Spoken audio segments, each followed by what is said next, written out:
Bonjour, j'avais envie de partager aujourd'hui que, en fait, je trouve que c'est hyper important en thérapie de faire beaucoup de psychoéducation. Moi, en tout cas, en tant que thérapeute orientée psychotrauma et sur les dynamiques familiales et transgénérationnelles, et en fait, clairement, je travaille beaucoup sur toutes les violences invisibles, toutes les emprises invisibles qui sont restées dans l'inconscient en toile de fond, les liens de loyauté toxiques, etc., les mémoires précoces. Eh bien, en fait, je trouve que c'est hyper important d'expliquer aux gens qui viennent ce qui se passe en fait. Qu'est-ce que c'est un psychotraumatisme? Qu'est-ce que ça fait dans le cerveau? Le lien avec le corps, les émotions, l'inconscient. En fait, il y a en plus une grande logique aussi dans notre inconscient et je trouve que de transmettre et d'expliquer, eh bien, ça rassure énormément. Je dis ça pour ça, pourquoi? Parce que moi, pendant longtemps, j'ai été en thérapie aussi et parfois bah oui, mais c'est le mental qui veut contrôler, c'est ceci, c'est cela, faut laisser faire, nanani, nanana. Oui, bah quand on a vécu des traumatismes, en fait, on ne peut pas laisser faire comme ça et c'est super important d'être rassuré en comprenant ce qui se joue et ce qui se passe.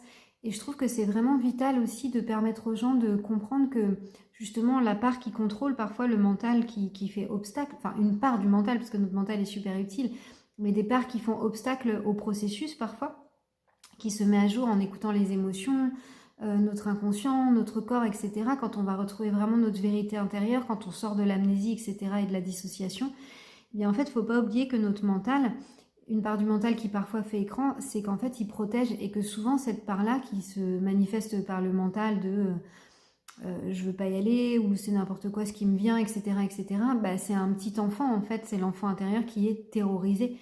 Et en fait, c'est lui qui prend le contrôle pendant les séances. Donc parfois, j'ai entendu dire, enfin moi, on me l'a déjà dit aussi en séance, faut pas contrôler le mental, ceci, cela.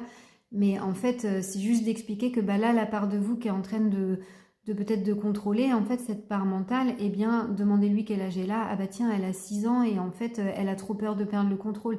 Et là, du coup, on va rentrer dans un vrai processus de compréhension profonde et de libération de cet enfant intérieur pour plus qu'il soit aux commandes, mais qu'il sente qu'aujourd'hui, il est protégé et qu'on va vraiment prendre soin de lui, en fait. D'où l'importance, je trouve, de faire de la psychoéducation. En tout cas, moi, je trouve que ça aide beaucoup dans mon travail et dans le fait que les gens ils puissent plus facilement se libérer et aller voir dans leur inconscient les blocages profonds. Voilà, donc je trouve que c'est hyper important, donc voilà, j'avais envie de le partager.